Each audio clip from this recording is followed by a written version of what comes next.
What are you doing in my swamp? What are you doing in my swamp? Hello everybody, this is Overboy, and I'm going to be doing my review for the 1981 movie Blowout. This movie was written and directed by Brian De Palma and stars John Travolta. He plays a character named Jack Terry, a movie sound effects technician who is trying to record sounds for a low-budget slasher movie and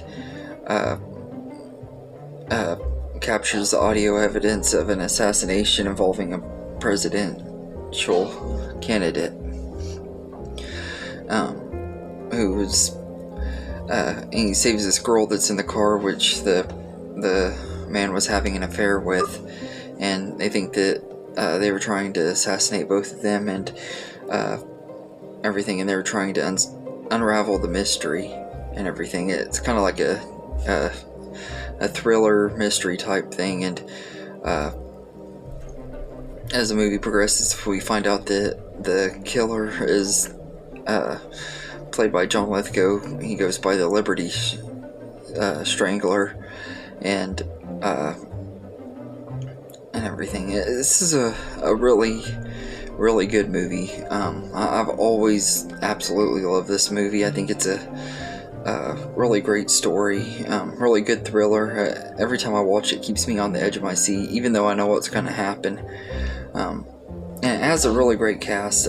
John Travolta is amazing in this movie, one of his best performances and everything. And this movie was really underrated. It came out during the time when Travolta's career was on decline in the 80s and stuff. It got a lot of good reviews and stuff, but I don't think it was like a huge success. I think it actually flopped, but it was a pretty decent movie. The other cast members in here are really good. Nancy Allen plays Sally, the girl that he rescues and stuff, and he gets real close with her. I think he even kind of forms a relationship with her, and their chemistry is really great, just like it was in Carrie. And I like their work in this better and stuff, because the way their characters were in Carrie, I didn't care for them and stuff, if that makes sense. So I liked them in this movie more as far as their characters go. I just like the characters better. And John Lithgow plays Burke, the Liberty Strangler, and he's really good in this movie. Really terrifying, and he's a really great actor. One of my favorite actors that just doesn't get the credit he deserves, and he's great in this movie. But all the rest of the cast are really good in here too. And Brian De Palma's directing is really great. He did a really great job directing this movie, like he does with everything. He has that distinct style, and I thought he did a great job with it.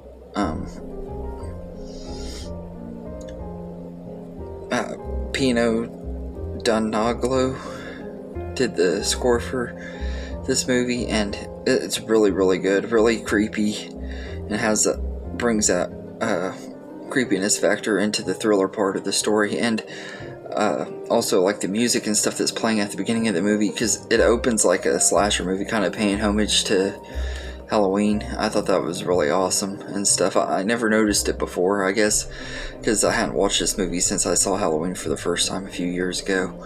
I never really noticed how much it pays homage to Halloween and to other slasher movies and stuff, because he's like doing the sound and stuff for a slasher movie, and it opens and you see the POV shot of the killer going around, sneaking around this sorority house, and he finally goes into the bathroom. You get a little peek of him looking in the mirror, and then he goes up to kill a girl in the shower, and she lets out this awful scream, the first real noise and stuff we get in this movie, and it's just absolutely hilarious when she does that scream, and then it cuts away showing him working on the movie and stuff, and he's laughing and stuff, and it's just that opening is awesome. It's one of the best openings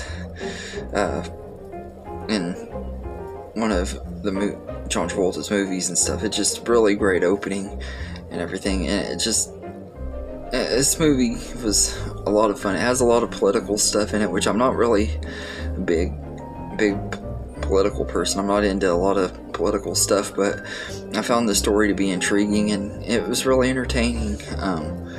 Really kind of has a jacked up ending too, which I like, because I mean, you don't really get unhappy endings very often and stuff, and this movie definitely went for that not very happy ending and stuff. It worked out, and I think this is a really entertaining movie, and it's definitely one that I would recommend, especially if you haven't seen it. Velmo Sigmund did the cinematography for this movie. He's really great cinematographer. He did work on Close Encounters of the Third Kind and many other movies, and his cinematography in this is really great, and everything. I really loved his work in this movie, and it's really good story and everything. So I'd say I'd give Blowout an 8 out of 10. It's definitely worth checking out if you haven't seen it, especially if you're into like thrillers and stuff and everything. It has that 80s feel to it, but it's still a good movie. And it's not really cheesy and stuff. It's before the 80s got real cheesy and stuff, but it's still a fun movie and definitely worth checking out. But anyway, let me know in the comments what you think of Blowout if you've seen it, and I hope you enjoyed this video, and have a good day, everybody.